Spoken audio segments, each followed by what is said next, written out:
The glass doors of the Manhattan corporate tower slid open with a soft hiss as Emily Carter stepped inside. The lobby was everything she wasn't. Polished marble floors, golden lights, and people who walked fast with important expressions.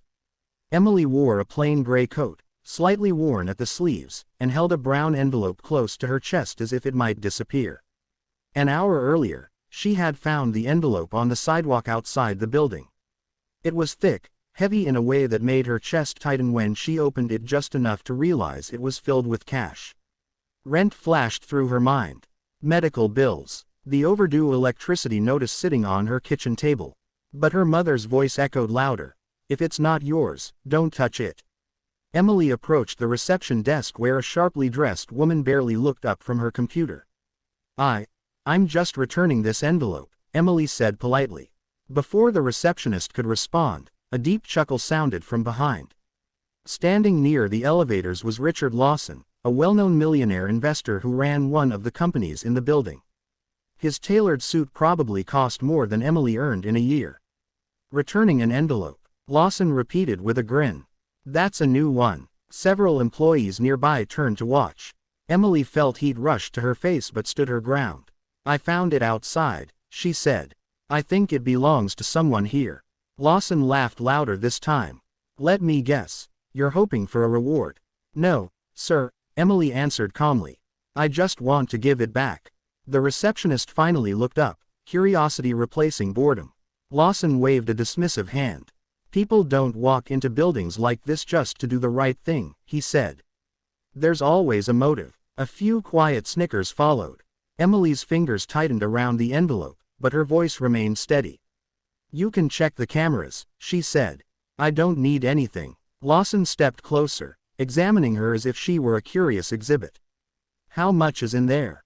He asked. I didn't count it, Emily replied. That seemed to amuse him even more. Of course you didn't, he said sarcastically. Listen, security will deal with it later. You can leave. The dismissal stung more than the laughter. Emily slowly placed the envelope on the polished counter. Please make sure it gets to the owner, she said. For a moment, the room fell quiet. Something about her tone, firm but respectful, made even Lawson hesitate. Still, he scoffed and turned away, already bored. Emily nodded once, resisting the urge to look back, and walked toward the exit. As the doors opened again, she felt both lighter and strangely uneasy, as if she were leaving something unfinished behind her. She had no idea that the envelope she just returned was about to expose who truly belonged in that building, and who didn't. Emily had barely stepped outside when the glass doors behind her burst open. An elderly man hurried in, his hands shaking, his breathing uneven. He wore a simple dark coat and carried himself with quiet dignity, though no one in the lobby seemed to recognize him at first. Please, the man said anxiously, scanning the room. Has anyone turned in a brown envelope?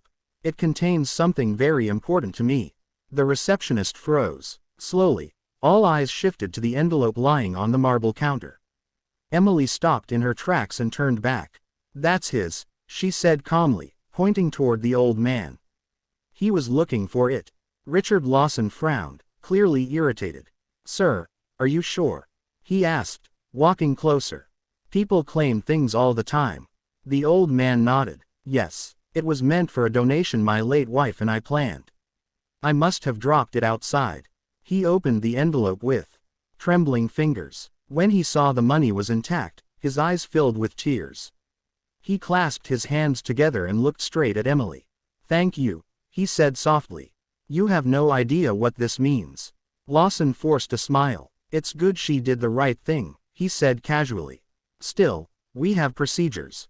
The elderly man raised a hand, silencing him. His voice, though gentle, carried authority.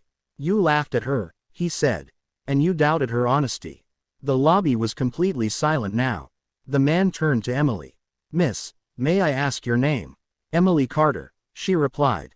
He nodded thoughtfully. Emily, I am Henry Whitmore. Gasps rippled through the room. Employees straightened instantly. Henry Whitmore was not just another visitor.